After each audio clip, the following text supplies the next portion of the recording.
We're gonna kill you by one. We start from we went this, we went we're gonna empty the store, forget you own everything. You take your package, we go to Israel. You kill many crime here in Canada. You. There was a march, a pro-Palestine march nearby on Sherbrooke Street and around concurrently at the time that this happened. And I can only speculate that maybe some other Jewish-owned businesses on the street may have been targeted by the same individual. Alexa for Rebel News, and I'm currently in Montreal because something shocking happened last Friday. I don't know if you remember, but last Friday, a big protest took place next to the Palais des Congrès where vandalism, attack, assault, and also burning car happened. In the same day, something else happened. Another anti-Semitic crime took place in Montreal, and I'm speaking with the owner of the business, but I will keep him under confidentiality because we don't want more reprisal. Can you tell us exactly what happened? Because we saw a video circulating online on social media showing a man entering into your business and yelling at the people inside. Yeah, a little after 1 p.m. Last Friday, a gentleman that's seen in the video opened the door to our establishment and started yelling. I happened to be in the back doing exam. When I came out to the front, my staff member who'd been, faced with this verbal assault was somewhat in shock, and she said, "Hey, I think you better go check the videotape. I'm pretty sure somebody just made death threats against you, and he told you to pack your bags and go to Israel." So I tried to figure out how to review the tapes. I finally was able to, and effectively the guy, named names, my name, and the name of one of my colleagues, and made very direct death threats, and mentioned the city where I live. It sounds like he told me to pack my bags and go to Israel, which I thought was a bit, kind of shocking. How would you describe the man who came to your door to yell all those? Well, I've seen him like you've seen him, just on the videotape. Again, I'm not sure whether this was a past client of ours, and based on what he said, I'm assuming he's not coming back for that many times soon. But so he's like, yeah, I guess it was a client, he's a former client. But I saw the videotape that you did, and that sounded like let's call it a North African sort of sounding accent, if I could take a guess, and he was, olive-skinned. But, the video of his face, he's wearing a big winter jacket, and his face is not exactly crystal clear in the video. Were you ever politically involved with the conflict or outspoken about it, or did you ever shown any sign that you are Jewish, like a David Star, Kippah, or anything? Don't wear a Star of David. I'm proudly Jewish, but I don't. We're in a practice, and we don't bring politics into our social media or our store. We try to be respectful of the fact that, look, we're an open door. We open to all people. We serve the entire Montreal community happily, and we have customers of all faiths, religions, political views, and that's the way it should be. And we keep the peace, and we don't seek to advertise or really to promote one particular worldview over another. We're here to take care of people and their families, and it's until this event. I mean, this is so out of the ordinary of anything that's ever happened that I felt it was important to report it to the police. So, what is your understanding of the situation? Why do you think they targeted you and your business? That's really interesting. I mean, we are, even though this is the Boulevard is an old, one of the old streets in Montreal that's very, let's say, populated with, in the past and even today, with Jewish-owned businesses. There was a march, a pro-Palestine march nearby on Sherbrooke Street and around concurrently at the time that this happened. And I can only speculate that maybe some other Jewish-owned businesses on the street may have been targeted by the same individual. My family's been in Montreal since the 1910s, so we are a Jewish family, and we are active in all aspects of the Jewish community and the Montreal community at large. So wouldn't take a very deep investigation to figure out we were Jewish. Mm-hmm. So what was your interaction with the police? Because I think you called the police afterwards when everything happened. Well, originally I called 911, and I might have called 911 half an hour or 45 minutes or something like that after the event, because it took me a while to find and find the videotape. Because the gentleman had already left, they didn't, the 911, anyway, the police didn't come that day. I went to a police station the next morning downtown, and I showed them the video.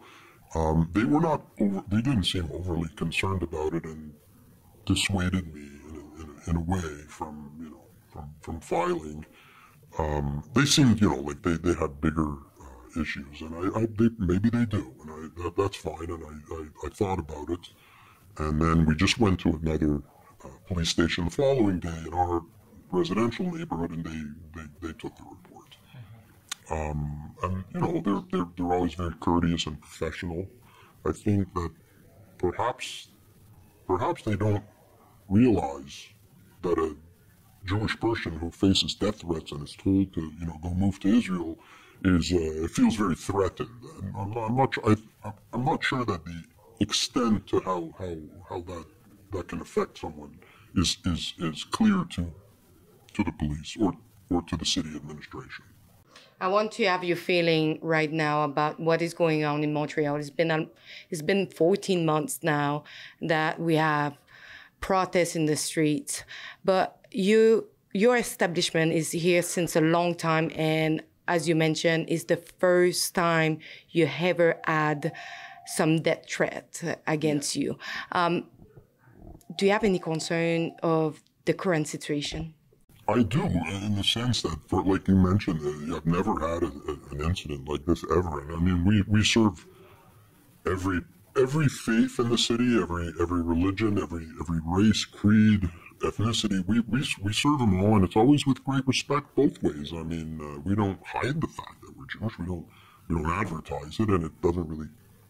Occasionally, it comes up in conversation just out of people are interested in knowing who we are, and it's always we've had a great client base, so we're very supportive of. A number of them have reached out to me since this video sort of made its way online, and a lot of people from all kinds of backgrounds have reached out to me to see if we're okay, and it's very much appreciated. And a couple of short weeks ago, I was at an event at a synagogue in Westmount. And there were protesters outside of that, and as I walked in, I was yelled at for being a baby killer, and that was very, very upsetting, because I don't see how protesting in front of a synagogue in Montreal serves anybody's purpose, no matter what side of the political spectrum you're on. It's way over the line. And it has no place here. And the police were very vigilant, and the police kept the peace, and I think they did a good job at that event. They were in a difficult spot, but it's absolutely unacceptable for there to be protests outside of a synagogue in Montreal, my opinion. So now they mentioned where you live when he was yelling at the door.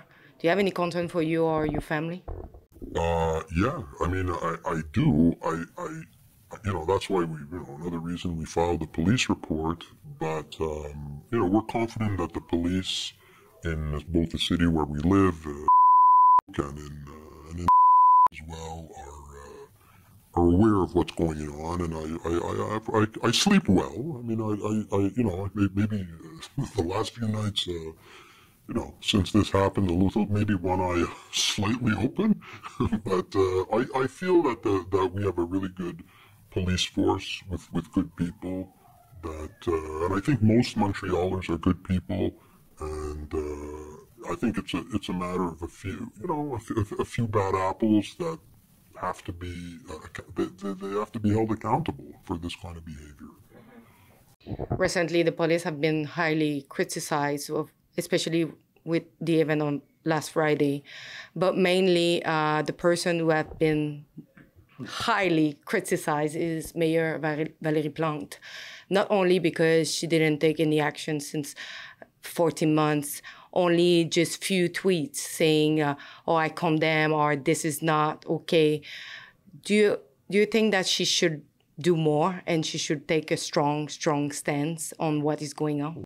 I absolutely do, because the Jewish community is a small, tight-knit community in Montreal, and we don't, the Jewish community, when I've seen rallies and that, people aren't masking their faces, and they tend to show Canadian flags as well, and they tend to not call for violence. And I think that a lot of Jewish people in the city are feeling threatened because, first of all, not all of them are necessarily on the political side. You might think you might make assumptions about people's political views about what's happening in in the other parts of the world, but you can't make that assumption just because of someone's religion or ethnicity.